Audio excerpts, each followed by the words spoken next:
In 2026, the most powerful GPU you can buy costs around $9,000, which is already insane for just one part of a PC. But what if I told you NVIDIA launched something in 2012 that was even more expensive? The Quadro 7000, priced at $14,499. That's a lot of money. You could buy a whole stick of RAM with that, bruh. But at this crazy price, that made me wonder, can a $14,000 GPU from 2012 actually run modern games? Well, there's only one way to find out. To find out, I had to first find a Quadro 7000 for sale, and this was where I realized just how obscure it is. As of recording this video, there is only one other video on this platform about the Quadro 7000. If you search the Quadro 7000 on YouTube, all you're gonna find is a video on the Quadro 7000 Plex, a completely different thing, my video on the Quadro 6000, a completely different GPU, and one singular video of someone testing the display of the Quadro 7000, but not a single video testing it in any games. So if no one can tell me why this GPU used to cost $14,499, I'm gonna buy it and see for myself. But when it came time to actually buying the GPU, I honestly could not find it on any local marketplaces.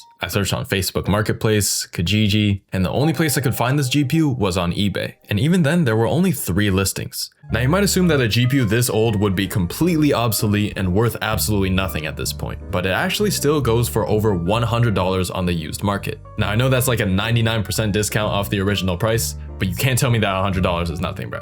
And if you can, send me that shit right now, please. The cheapest listing I could find was $120 plus shipping. And when I actually bought it, it turned out to be $154 with shipping and taxes. So overall, it cost me about 3 times more than the Quadro 6000 that I bought for a previous video. Kind of fitting that 14 years later, the Quadro 7000 is still 3 times more expensive than the 6000. 11 days later, I finally got the GPU in hand, but my stupid ass decided not to test it and left the box sitting in my house for a few months. And by this point, I was 2 months past the return window.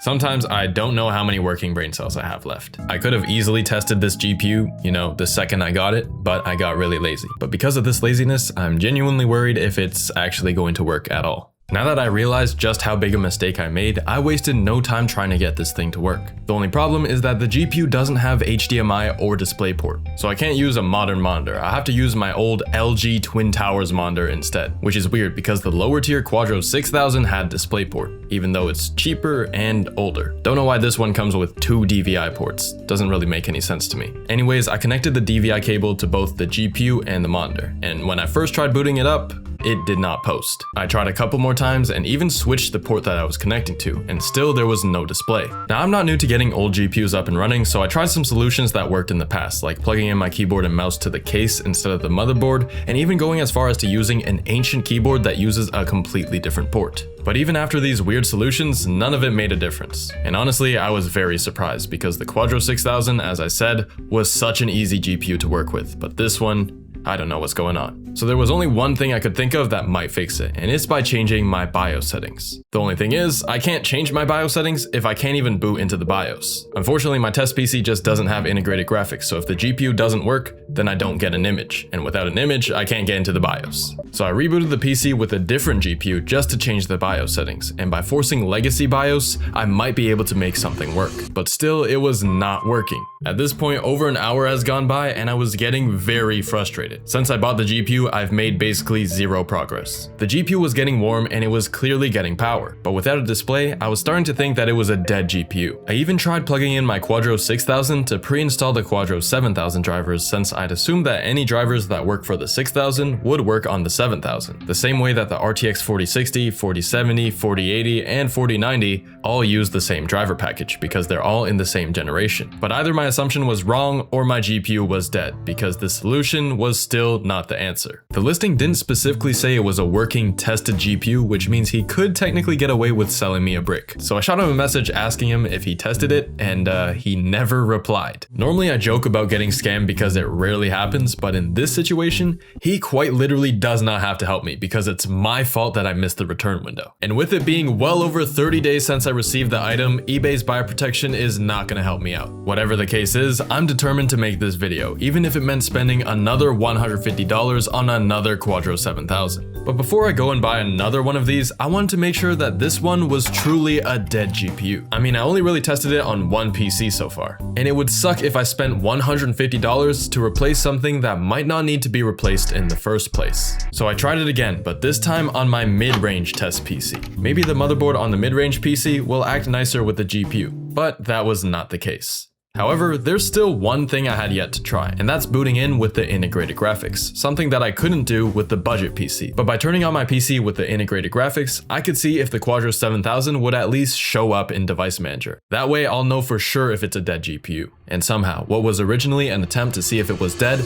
actually revealed the opposite. The GPU is actually alive. I was convinced that this GPU was cooked, but it's actually showing up in Device Manager. Not only did we find out that the GPU was alive though, but it also says that Windows has stopped this device because it has reported problems. You might be wondering why I'm saying this with such enthusiasm, because you'd think that it's a bad thing, but actually this just means that it's fixable. I can't remember the last time I saw this error, but it pretty much confirms that we either have some sort of hardware or driver issue. And it was at this moment that I finally realized this GPU is not just a slightly faster version of the Quadro 6000. And apparently even my PC didn't know this, because if you look here, it auto-installed graphics drivers that don't even work with it. So no wonder we couldn't get a display. And the same thing probably happened with the other PC as well, because how's the display supposed to work if the PC thinks that I have no VRAM? Unfortunately though, when I searched for Quadro 7000 drivers on NVIDIA's official website, it told me that Windows 10 and 11 drivers do not exist for this card, which is common for older workstation cards like this, because they were specifically designed for Windows Server builds, so I had to dig a little bit deeper to find the best drivers for my GPU. After some time, I found a super old article that said the latest driver release to support it was driver release 375. So I decided to install it and see what would happen, even though it's meant for Windows Server 2016 and not Windows 11. Unfortunately though, the driver installation failed. But not all was lost, because apparently only the WMI installation failed, and I don't think that's essential for gaming. The actual graphics driver is still installed, and when I went back to GPU-Z, all the unknown information is replaced with actual numbers. But we have yet to see if the GPU actually functions, because we're still using the integrated graphics. So to know for sure, it's time to reconnect the LG Twin Towers monitor back to the 7000. And what do you know? It actually works. So it's finally time to see just how well a $14,000 GPU from 2012 runs games in 2026. We're gonna run these in-game tests from oldest to newest. Starting with Tomb Raider 2013, a AAA game released just 1 year after the Quadro 7000, I didn't expect it to be a struggle, and it definitely was not. At 1080p high settings, this game gets 85 average FPS. Moving on to Rise of the Tomb Raider from 2015, this is when graphics and gaming were improving at an exponential rate. So in this game, we were only able to run it at 59 FPS at 768p on the low preset. Moving on to 2017. Now last time, Fortnite literally would not work on the Quadro 6000, but this time things were different. When it told me to update my drivers and I said no, instead of fully crashing the game, I actually loaded into the main menu,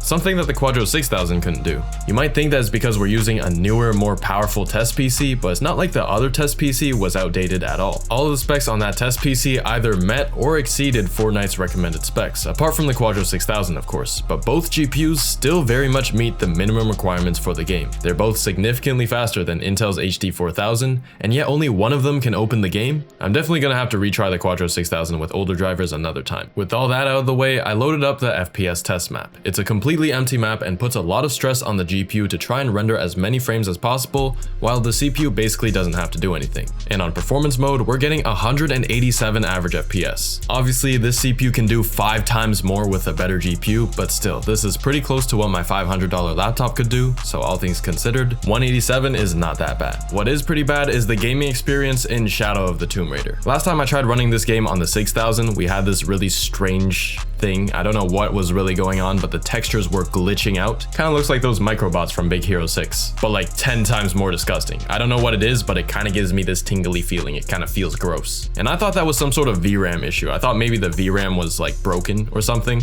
but the comments enlightened me and y'all said it was some sort of architectural problem because the GPU is old and whatever, and that problem still exists on the Quadro 7000, even though it's about a year newer. But because it's on the same generation, yeah, we still have that texture bug, and even at 600p on the lowest preset, we still only get 53 FPS. Better than what happened with Cyberpunk though, because when I tried to run that game, it instantly crashed. Pretty sure everyone knew that was gonna happen though. Anyways, if you enjoyed this video, you'll probably enjoy this one too, where I connected a $2,000 GPU to my budget laptop. So watch this video next.